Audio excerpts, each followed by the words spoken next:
साथ संगत जी, प्यार से कहना धन्यकार जी। गुरु ने हमें ये जीवन दिया है और ये जीवन बहुत अनमोल है। सबको पता है बहुत अनमोल है ये जीवन। हर श्वास अनमोल है, क्योंकि जो चीज़ जा रही है वो दोबारा नहीं आएगी। जो हम एक एक ये श्वास ले रहे हैं ये दोबारा हमें नहीं मिलेंगे। ये हमारी एक पूंजी है जो हम धीरे धीरे ख़त्म करते जा रहे हैं।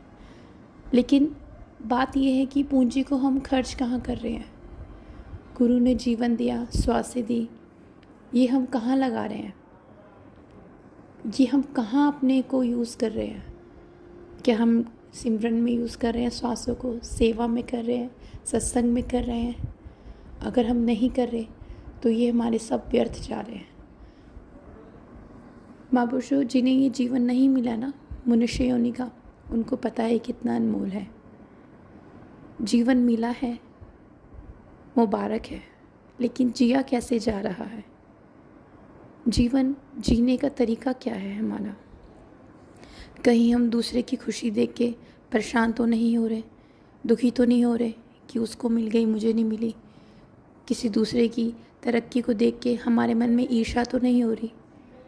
अगर ऐसा जीवन है तो सच मानिए व्यर्थ है, बिल्कुल बेकार है।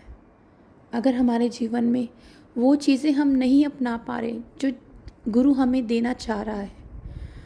महापुरुष आप सोचो, दुनिया में कितने लोग हैं जो अभी अनजान हैं भक्ति से, सत्संग से, सेवा से, सिमरन से, जिन्हें पता ही नहीं कि जीवन का लक्ष्य क्या है।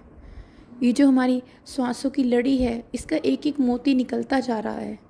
श्वास ले रहे हैं, जा रहे हैं, व्यर्थ जा रहे हैं, उनको ये पता ही नहीं।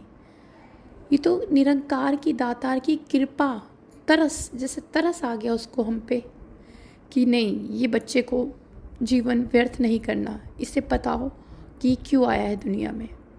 और इतनी बड़ी दुनिया में से उसने हमें छाटा, उसने हमें पकड़ा, इस बच्चे को। ये तो आप देखोगे, आपने देखा भी होगा कि बहुत से लोग ऐसे होते हैं, नहीं पता, बस वो किसी कर्म कांडों में फंसे हुए हैं, उलझनों में बंधे हुए हैं, बंधन में बंधे हुए हैं, नहीं कुछ पता कि क्या है जीवन, क्या है हमारा, किस लिए है। तो हम शुक्र मनाएं दातार का कि उन्होंने हमें चुना, और जब हमें चुना तो हम कदर करें कि ये श्वास जो हमें मिली है, उसने हमें चुना, ये श्वासें भी दी, और व्यर्थ ना जाए जीवन वो भी समझा दिया कि जीवन का लक्ष्य क्या है। फिर भी हम उलझनों में पड़े हैं, बंधनों में पड़े हैं, जात पात में पड़े हैं, ऊंच नीच में, इसमें लगे हैं, तो सच में मानिए जीवन व्यर्थ है। और सुख है ही नहीं, इन चीज़ों में सुख है ही नहीं। आप किसी की जात पात देखेंगे, आपको क्या सुख मिलेगा? आपको ये सुख मिलेगा मेरी जात ऊंची है, उसकी नीची है, कितनी देर का सुख? बाद में तो जाके सबने मिट्टी में ही मिल जाना है। किसी की मिट्टी ऐसे नहीं कि ऊंची जात की मिट्टी है तो लाल सफ़ेद होगी, नीची जात की है तो काली होगी, गंदी होगी, नहीं, सबकी मिट्टी का रंग एक सा होगा महापुरुषों। तो फिर हम क्यों जात पात के भेदों में बंधे हुए हैं? क्यों बंधे हुए हैं?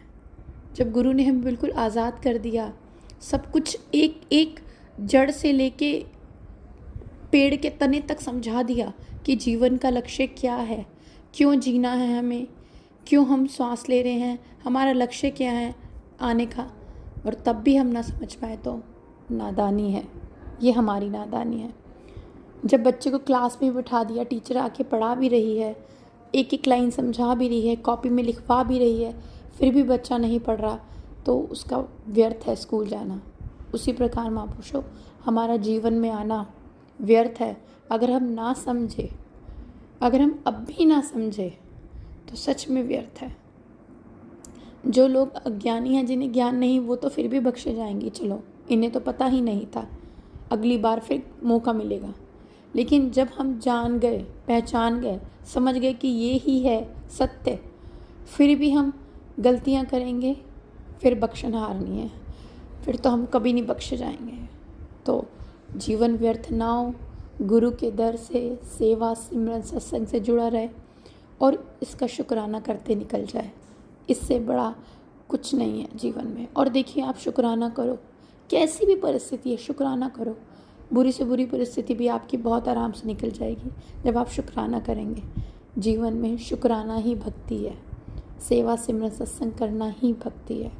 गुरु को रिझाना है तो किसी महात्मा का दिल ना दुखाएं, किसी महात्मा के साथ ऐसे बोल ना बोलें जिससे उसके दिल को दर्द मिले, कष्ट हो। अगर आपको किसी से दिक्कत है, परेशानी है, तो आप चुप रहें, सिमरन करें और निरंकार से अरदास करें कि मेरे दिल में इस महात्मा के लिए भरपूर प्यार भर दे। तो देखना जीवन अलग ही हो जाएगा। महात्माओं, अलग ही पहचान, अलग ही मज़ा, अलग ही आनंद। इसी के साथ आपसे इजाज़त लेंगी। दासी पे भी रहमत भरा हाथ रखिएगा कि वो भी आपके चरणों से सत्संग सेवा सिमरन से जुड़ी रहे। साथ संगत जी, प्यार से कहना, धन निरंकार जी।